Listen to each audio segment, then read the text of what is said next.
a severe thunderstorm warning for Northwestern Highlands County in south central Florida, Northeastern Hardee County in central Florida, south central Polk County in central Florida, until 8:30 p.m. Eastern Daylight Time.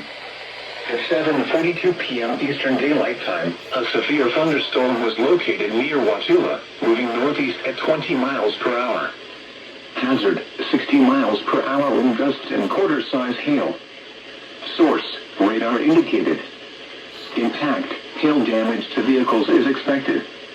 Expect wind damage to roofs, siding, and trees. Locations impacted include Avon Park and Avon Park Executive Airport. For your protection, move to an interior room on the lowest floor of a building. Prepare immediately for large hail and damaging winds. People outside should move immediately to shelter inside a strong building.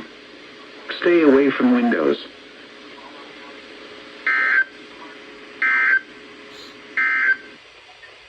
The short-term forecast.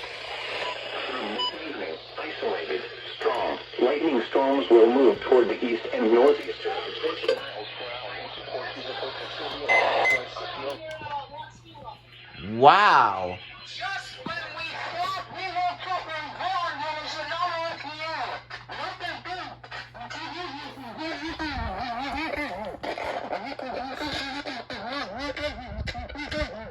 Simplex at its finest, ladies and gentlemen. I'm still recording, by the way, Simplex, and I got all of that.